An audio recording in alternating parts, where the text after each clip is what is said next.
월천 파이프라인을 지나요. 와! 반갑습니다. 또 한 주가 지나가고 있네요. 이번 주에도 두 번째 유튜브 우리 두 번 올리기로 한 거 약속 지키시는 거죠? 아 그럼요. 네, 오늘 토요일인데 퇴근 못하고 이렇게 약속을 지키기 위해서 우리 조유미 대표님과 강지혜가 이렇게 다시 또 여러분들을 뵙게 되었습니다. 자, 오늘은 어떤 주제를 가지고 이야기를 하실 거죠, 대표님? 오늘은 네, 요즘 연일 매스컴에 화제되고 있는 게 깡통 전세잖아요. 깡통 전세, 네, 아, 심각해요. 네, 좀 우울하고 그런데요. 네, 우리가 깡통 전세에서 자유로워질 수 있는 방법? 네, 그렇다기보다는 일단은 저희가 계약 시점에 이제 깡통 전세 이제 안 당하려면 어떤 거를 봐야 되는지. 그렇죠. 처음부터 그렇죠. 짚고 넘어가야 처음부터는 되죠. 굉장히 예. 좋겠지만 그렇죠. 그 중간에 처음에 못했다면 그 중간 중간에라도, 시점에 예. 내가 뭐를 챙겨야 해야 될 되는지. 거. 그렇죠. 그렇죠. 그리고 만약에 전세 만료일이 됐어요. 네네. 요즘같이 2년 전에는 전세 금액이 굉장히 높았었죠. 높았었잖아요. 그렇죠. 예. 높았다가 지금 거의 뭐 반 가격으로 많이 떨어졌잖아요. 그렇죠. 사실은요. 예, 맞아요. 40% 떨어진 것 같아요. 그럼요. 맞아요. 여기 예. 세종만 해도 뭐 4억대 나갔다가 지금 2억대 나오니까. 네네. 예. 그러니까 40% 이상 떨어졌는데 네. 이 시점에서 만약에 내가 나가려면 주인이 네. 2억을 딱 주면 좋은데 그렇죠. 안 다른 세입자가 주시잖아요. 들어와야 그 돈을 그쵸. 반환을 해주는데 다른 세입자가 들어와도 집값- 그만큼의 돈을 그렇죠. 주인이 내줘야 되잖아요. 내주 상황이 안 되죠. 뭐 집값도 떨어졌고 보증금 전세 금액도 떨어졌고 그쵸. 이러다 보니 그래서 임대인 입장도 그렇고 임차인 또 돈을 받아가시는 입장에서도 아주 난감한 일이죠. 그쵸. 그러니까 본인이 그랬을 아닌데 때 또 깡통 전세가 임차인 나오고. 저희 오늘은 임차인의 입장에서 네네. 어떻게 해야 되는지 어떻게 그걸 해야 한번- 내 보증금을 지키고 네. 또 잘 반환받아서 나갈 내가 수 또 있는지. 이사를 나갈 수 있는지에 그쵸, 대한 그쵸. 부분을 세 단계로 나누어서 체크를 해드리겠습니다. 네. 자, 먼저 처음부터 안전한 집을 고르시는 게 가장 중요하죠. 그게 가장 네. 중요한 일인데 그 계약하기 전에 내 전세금을 잘 반환받을 수 있는 집에 대한 부분은 저희가 부동산 서류 확인하는 기본 서류 확인하는 방법을 전편에 저희가 안내를 해드렸어요. 못 보신 분들은 한번 돌려서 전편을 보시면 그에 관련된 서류들을 이렇게 들으시면서 짚어서 점검하실 수가 있을 것 같아요. 네. 자, 그러면 우선 그 임차인과 임대인의 관계에 있어서 우리가 이제 주로 이렇게 이야기하는 기본 용어들을 좀 몇 개를 관련된 용어들을 말씀드릴 건데 이제 뭐 전세권 그리고 확정일자와 대항력 그리고 이제 보증보험 전세 보증금 보험이죠.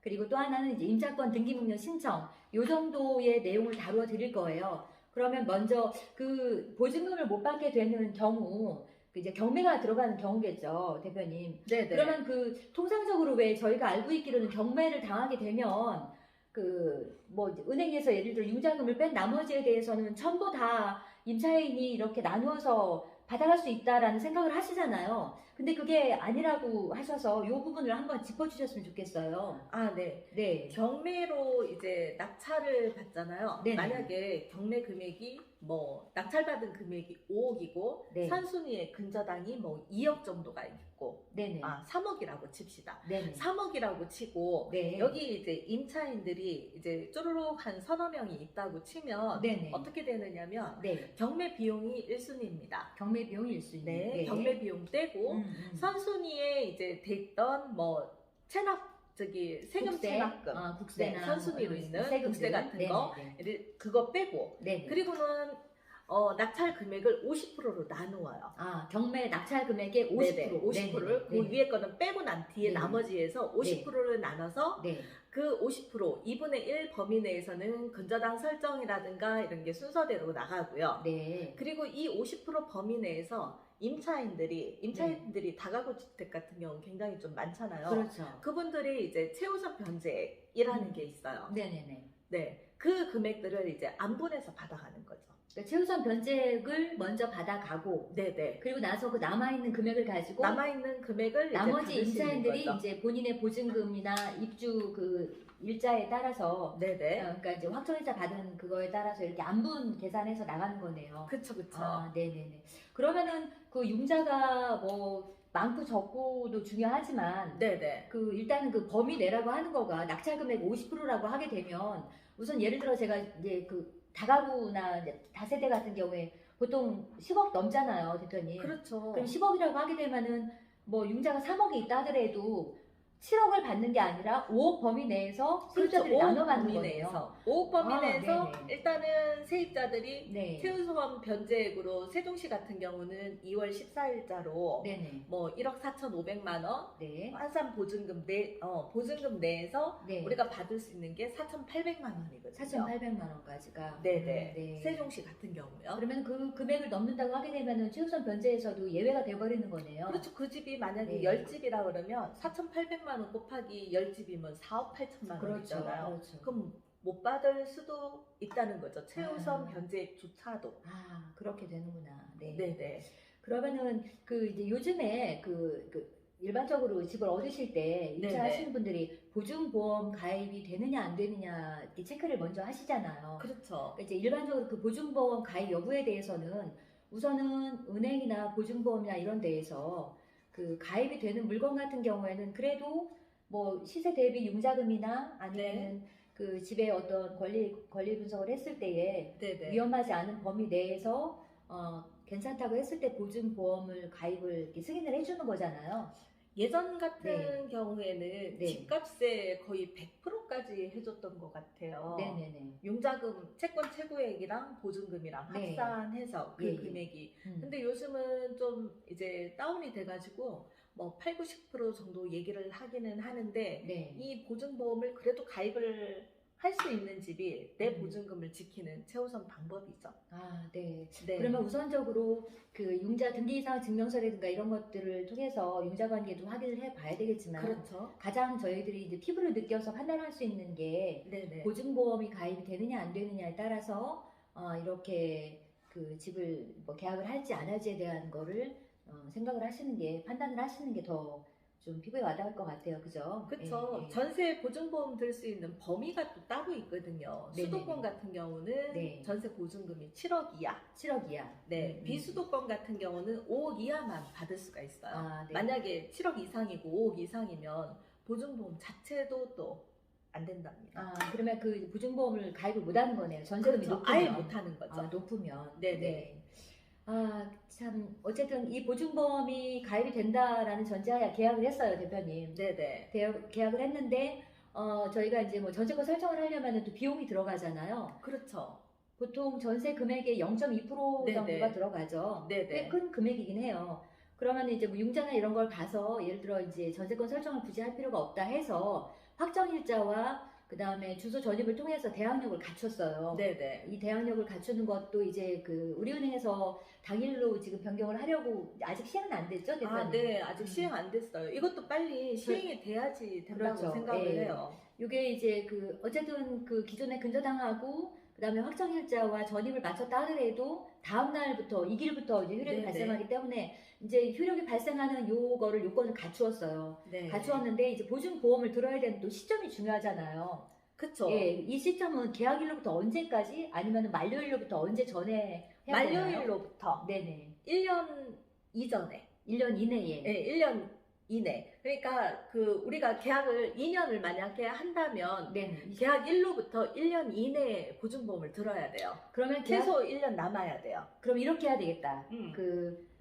계약하고 확정일자와 주소 전입을 해서 대항력을 갖추고 난 다음에 그렇죠. 그다음 놔두시지 말고 바로 보증보험 가입을 제일 좋은 거죠. 그렇게 해야 되겠네요. 네네. 그렇게 이게 이제 보증보험 가입까지 맞췄다고 하면 별 문제가 없겠지만 이제 이 보증보험 가입이라고 하는 게 요즘에 근래 들어서 이렇게 좀 사람들한테 많이 알려졌지. 사실 그 전에는 그냥 가입 안 하신 세대가 굉장히 많았잖아요. 되게 많았죠. 많았죠. 네네. 그래서 이제 뭐 다행히 뭐 임대차 계약 기간에는 아무 문제가 없었는데 음.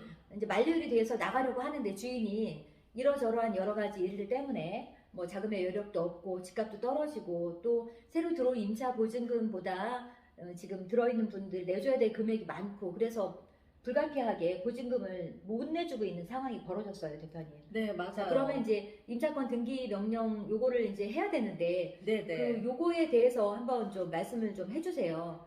임차권 그러니까 등기 이제 명령. 전세권 설정을 했을 때와 네네. 임차권 등기 신청을 통해서 했을 때에 두 개를 한번 비교를 해주시면 조금 더 도움이 될 것 같아요. 전세권 설정은 저희가 임대차 계약을 하게 되면 네네. 그때 바로 계약 시점에 네. 임대인의 동의를 받아서 임대인 서류를 또 해주셔야 서류를 되잖아요. 해주셔야 그렇죠, 되죠. 그렇죠. 인감증명서도 떼어줘야 되고 그렇죠. 협조를 해줘야지 전세권 설정을 할 수가 있거든요. 네. 그러면 이제 등기사항 증명서에 전세권 설정 얼마 해가지고 소유권 밑에 들어간답니다. 등기가 되는 거고. 네네. 이게 물건이어서. 네. 근데 이제 임차권 등기는 네. 내가 전세 기간이 만료가 되면 네. 이게 참 그런 것 같아요. 애매하네요. 만료가 되면 이거는 이제 임대인의 동의 없이 네. 내가 임의로 임차권 등기를 할 수 있거든요. 네네네. 그러면 전세권 네네. 설정이 이제 그 계약 당시에 해서 했어요. 네네. 했는데 전세권 설정으로 해가지고 내 보증금을 반환받기 위한 기간이 꽤 네네. 오래 걸리는 걸로 알고 있어요. 전세권 설정을 원인으로 해서 네네네. 임차인이 경매를 신청을 하는 거죠. 한두 달 내로 끝나는 게 아니라 뭐 통상적으로 뭐 1년 이상, 1년 6개월 막 이렇게 걸리기도 하던데 네. 임차권 등기 명령을 신청하게 되면 어느 정도가 걸리나요, 기간이? 임차권 등기 명령을 신청을 해도요. 네. 보증보험 들었을 때랑 보증보험 안 들었을 때하고 조금 차이가 있는 네네. 것 같아요. 아, 그럼 보증보험은 이제 들었다는 전제 하에. 보증보험 들었다는 전제 하에 네네. 이제 임차권 등기를 하게 되면 네. 통상 뭐 한 1주에서 2주 정도? 1, 2주 정도? 네네. 네. 그러면 임차권 비용은? 등기가 나고 네네. 비용은 뭐 통상 한 45,000원. 45,000원. 법무사한테 위임을 하면 네네. 약 15만 원 정도 요 정도 드는 걸로 알고 수수료 있습니다. 그러면 이거 그 임차권 등기 신청을 본인이 직접 사이트에 들어가서 할 수 있는 거네요? 네. 그 사이트 이름이 뭐죠? 대법원 전자소송 사이트라고 있어요. 대법원 전자소송 사이트에 네. 본인이 인증을 해서 들어가시면은 네. 임차권 등기 신청이 가능한 거네요. 그렇죠. 그러면 그 등기 신청을 하고 난 다음에 그 다음은 이제 어떻게 되나요? 그러면 이제 임대인한테 이러저러해서 내가 임차권 등기 신청을 한다. 네가 네. 보증금을 이제 언제까지 달라 하고 이제 네. 송달을 하겠죠. 네네. 근데 이제 송달을 하면 뭐 주인이 받을 수도 있고 안 네. 받을 수도 있잖아요. 그러면 만약에 지연이 된다면 네네. 저희가 그 임차인이 지연에 대한 이자를 받을 수 있어요. 이자 지연 손해급 몇 네. 프로 받을 수 있어요? 이게 꽤 높아요. 12%. 12%. 그러면 네네. 임대인 입장에서는 엄청 억울하죠. 굉장히 그 부담이 크네요. 그렇죠. 12%면. 많이 크죠. 아. 이래서 이 부담금 때문에 요것만 네. 드는 게 아니고 임차인이 이제 임차권 등기를 해서 만약에 경매를 붙이면 그 소송 비용이라는 거 있잖아요. 비용도 전부 임대인이. 그조차도 이제 임대인이 보증금 내줄 때 같이 이제 내줘야 된다는 부담이 굉장히 크답니다. 그러면 임대인 입장에서는 어쨌든 이게 진행이 된다고 하면 빨리빨리 얼른 내줘야죠. 빨리 내주고 네네. 상황을 종료시켜야 그렇죠. 더 이상의 그 본인의 부담 없이 비용 발생 없이 할 수가 있겠네요. 네네. 그리고 임대인에게 송달이 되고 그리고 이제 임차권 등기 명령이 등재가 됐어요. 그렇죠. 등재가 되고 난 다음에 이제 그 보증보험에 대한 그건 어디다 신청을 해야 돼요? 보증보험 들었을 때는 허브에서 네. 보증보험 회사에서 주택보증금융공사에서 네네. 이제 보험금을 이제 그 임차인한테 먼저 내줍니다. 그러니까 보험을 들었기 때문에 네. 보증보험을 들었기 때문에 보험료를 수령하는 보험료를 개념이네요. 수령을 한다는 개념이죠. 내 임차 보증금이 그쵸? 아닌 보험료를 네, 수령을 네. 하고 네, 그리고 난 임차 다음에 보증금이죠. 그 그렇죠. 보험금이라는 게 보증금을 수령을 받고 네, 그러면 허브에서 이제 나머지 부분은 이제 허브에서 네네네. 그 보증회사에서 이제 임차권 등기를 가지고 이 집에 경매를 붙이게 되는 거죠. 그러면 이제 허그에서 보험금을 먼저 내주고 네. 보증금에 해당하는 네네. 금액을 내주고 그 임차권 등기를 인수를 받아서 그쵸. 경매를 진행하는 거네요. 네네. 네. 그러면은 어쨌든 이런 일련의 과정들이 없어야 되겠지만 또 이런 과정들을 겪는 임차인이나 임대인 입장에서는 저희 알아야 될 것 같아요.